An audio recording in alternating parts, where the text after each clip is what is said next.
Greetings, beloved. Hi, it's Dr. Amanda Noelle, the Twin Flame Matchmaker. Have you been cheated on by your ultimate crush, or maybe someone you think is your twin flame? Or have you even been married to someone for decades and they're not there for you intimately? Maybe they wander their attention, or maybe they even leave you for someone else. Well, my twin flame is here to support you with the divine masculine perspective. Yeah, so I'll share the divine masculine message to the wounded feminine.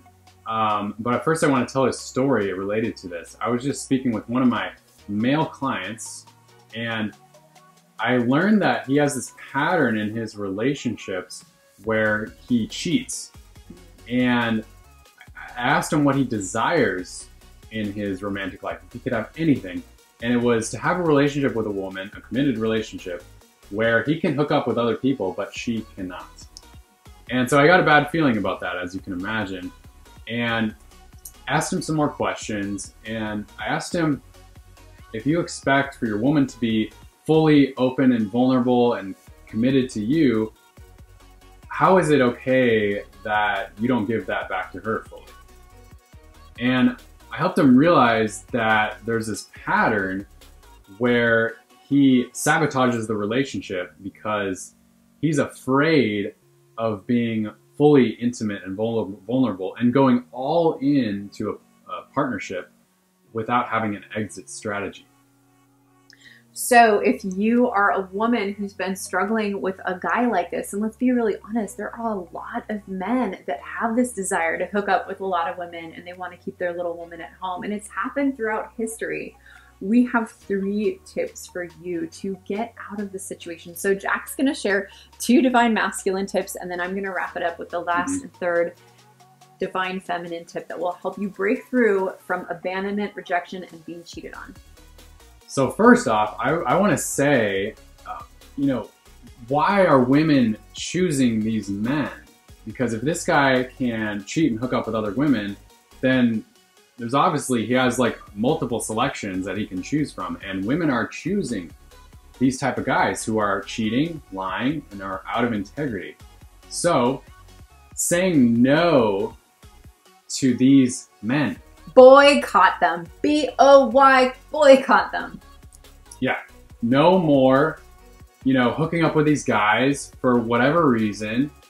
If you see the red flags, if you see that they're out of integrity, if you ask them a question and they just divert it, if you ask them about, love or romance and some deep question about themselves and they just try to make some joke to avoid it, then that means he's afraid of intimacy. And on the deepest level with love, that means he's not trustworthy. So the second tip is vulnerability. Vulnerably sharing your authentic truth in what you truly want in a man. I imagine you want a committed man who's willing to go all the way with you, and he's willing to face his fears in the unknown with you, the unknown depths of love. How can you share that courageously? How can you have that strength and that compassion to go all the way and express that? So vulnerability is so key. And with vulnerability, we actually mirror someone who can choose to be with us in our vulnerability, or guess what's going to happen? They're going to get freaked out and they're going to run. And so the job here is to really be with your own vulnerability, not expect them to take care of you and fix you. But if they do stay, what an intimate, deep connection.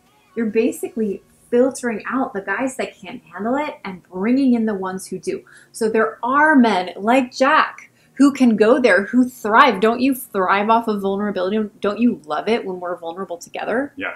Right. So it's day and night, ladies. I've been with men who are terrified of intimacy and vulnerability. And deep down, it was because I was afraid of it. I didn't know what it would feel like to have someone like you. And I had to do a lot of work within myself to be ready for that. So the first step, like he said, is to have that boundary is I need a man who allows me to be vulnerable, because I'm going to be vulnerable, and then we have to do that. Mm-hmm. So shall I share the third tip? Yeah. Okay. All right. So the third tip, it's really at the foundation of all of this, ladies, is that we need self-love. If we don't have self-love, we will not set a boundary. And if we don't set a boundary, then we certainly won't be able to ask for someone to stay present with our vulnerability. We won't set a boundary and say, hey, I only deserve and will create a life with intimacy with someone who can show up and do the work. If we don't have boundaries, we let anything in. We let the cheaters in, right? And we don't let those type of situations into our life ever when we're coming from self-love. Most women have been taught not to love themselves in a divine and sacred way. We've been taught to love ourselves by being someone we're not, by beating someone who's, you know, more beautiful than us. We're fighting for this alpha male, the Prince Charming. That is not self-love. Self-love is something eternal, holy, so much deeper. It's something that we were born with. It's very much still alive within us, but that has perhaps been asleep. And when we have the call for our twin flame, that flame of love has hope and it comes alive.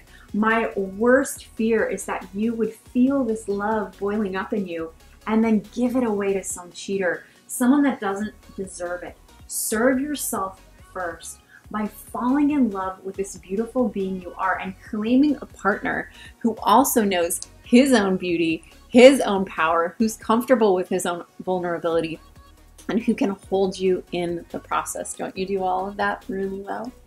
I do, and I want to point out that vulnerability is never the easiest thing. There's always some discomfort there because you're going into the unknown, and in a sense, part of your ego has to die. And so it's not easy, even for someone who's experienced with vulnerability.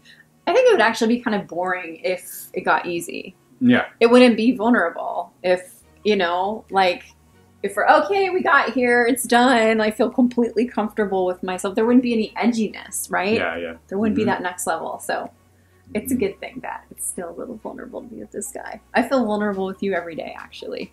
Oh. And it requires me to love myself deeper and deeper. Right. For you love too? the parts of yourself that are vulnerable, and yeah, I would say me too. Yeah. Especially with intimacy and sexuality. Yeah, and I think all of this conversation, it really feeds back into the feminine is the masculine is the feminine, and there are times where I'm afraid that I'm going to step so much into self-love and in my power that I'm going to lose interest in my partner and start to wander, and you know, then we work through another trigger and a vulnerable thing, and then we do the work, and then we rise up and connect even deeper. So you're never done on this twin flame path, but truly, my friends, soul self-love, deep self-love on that soul level, manifested in all aspects of your life, is what is going to ensure the continuation and the deepening of your twin flame union. So that's why I've created an upcoming course. There's a registration link down below. It's free. It's called Twin Flame Self-Love Booty Camp.